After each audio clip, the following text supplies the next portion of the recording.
حولنا في العراق على أبواب حرب طائفية ساحقة ماحقة تتنامى وتتصاعد نيرانها يؤججها اليهود وأولياؤهم حتى يحولوا أرض العراق أكبر معترك لما يسمونه زورا وبهتانا بالإرهاب. يهيئونها لتكون معتركا دوليا عالميا لما يسمونه بالإرهاب. يريدون أن يفتحوا الحدود على وجبات وفترات تستوعب المجاهدين في الأرض من أمة محمد، ثم يغلقون الحدود ليحرقوهم في محارق بشرية، فيصرف الناس عن الجهاد في القدس والأقصى ليتمكن يهود من تأمين دولتهم والتقاط أنفاسهم بعد أن دوختهم الانتفاضة إلى هذه الساعة. يريدون أن يشعلوها بين الفلسطينيين حربا أهلية وفي العراق حربا طائفية حتى يتفرقوا لإنجاز الخارطة الكبرى بين النيل والفرات. أبارزة الحرب من اليهود يفعلون هذا، ومن هنا من منبر الدفاع عن الأقصى أنادي أهل العراق وأهل فلسطين: لا تقعوا بالفخ الموسادي الصهيوني، فإن وقعتم في فك الطائفية والتناحر فقد وفرتم على أعدائكم دماءهم وأموالهم، وسيسرقون أيديهم فرحا بما يصنعون. ستقومون أنتم بتنفيذ خارطة إسرائيل الكبرى من النيل إلى الفرات بدمائكم وأرواحكم وأموالكم وأمنكم. الحذر الحذر عباد الله، سيصعدون الفتنة، سيتنادون فيما بينهم حتى يلتحم أهل السنة وأهل الشيعة تحت شعار حرب الوهابية والقضاء على الإرهاب. ويوم أن تقع الأمة في هذا الفخ ستقع في فتنة عظيمة تأكل الأخضر واليابس، ثم في نهايتها يتم التطهير العرقي لمن يتبقى من العرب ولمن يتبقى من أهل فلسطين، وويل للعرب من شر قد اقترب. شرط رغبتي بالعمل، وقرأت عنوان أنهم يطلبون باحث، فذهبت وسجلت وتم اختياري واستدعائي ثم تدريبي، ثم بعد ذلك بدأ يتفنن ويتقرب حتى أصبح يقترب كثيرا من المجاهدين، ويقوم الموساد بإعطائه المال لطبع الكتيبات الصغيرة التي تشعل الطائفية والحرب الأهلية والفتنة بين الناس، ويذكر معلومات خطيرة أن الفتنة التي تقوم بين الشيعة والسنة في العراق هم وراء هذا الشيء. يطبعون كتب كأنها مؤلفة من الشيعة ضد الصحابة رضي الله عنهم، ويطبعون كتب لأهل السنة باسم الوهابيين ضد الشيعة، كتب جميلة من أحسن الطباعة وأشرطة. وإذا سئل أحدهم من أين لك الكتب هذه، من أين أحضرتها، قال هذه على حساب أحد المحسنين في الخليج. من هو هذا المحسن؟ ما يذكرونه.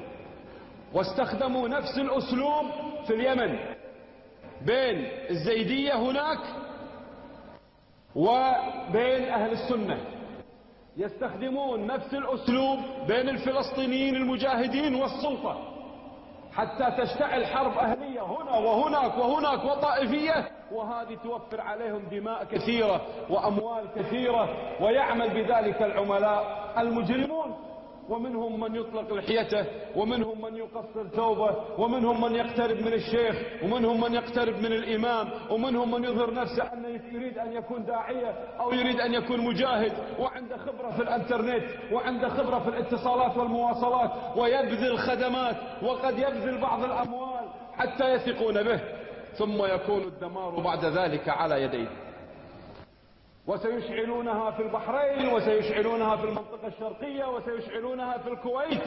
فلهذا على المسلمين بجميع مذاهبهم أن ينتبهوا إلى المرحلة الخطيرة القادمة، وهي إشعال الحرب بين المسلمين والتحريش بينهم وفساد ذات بينهم حتى يقتل بعضهم بعضا فيكون الهرج. قالوا وما الهرج يا رسول الله؟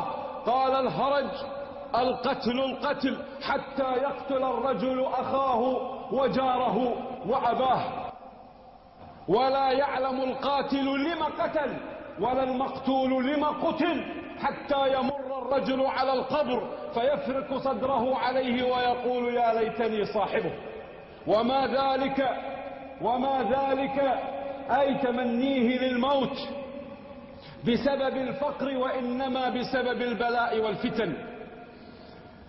أيها الأحبة الكرام، الإنذارات المبكرة التي كان يطلقها الرسول صلى الله عليه وسلم وهو في خير القرون، والمدينة المنورة المتماسكة يحكمها هو، والوحي ينزل عليه، وجبريل جنديه بجواره يدفع. فماذا نقول نحن الآن؟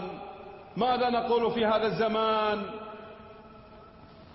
فعندنا كتاب الله وسنة رسوله، ما إن تمسكتم بهما لن تضلوا بعدي أبدا. هكذا أخبر صلى الله عليه وسلم.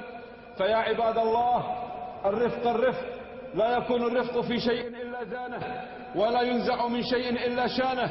الحذر من الوقوع بأفخاخ اليهود وأفراخ اليهود، فإنهم يريدون إشعالها فتنة طائفية من أقصى الأمة إلى أقصاها، ثم تنصب بعد ذلك إلى حرب عرقية تطهيرية تبدأ بالدعاة والمجاهدين وما يسمونهم بالوهابيين، ثم تتحول بعد ذلك إلى تطهير عرقي عربي، ثم بعد ذلك إذا فرغوا من العرب ينتقلون إلى الأمة من مشرقها إلى مغربها. ويل للعرب من شر قد اقترب.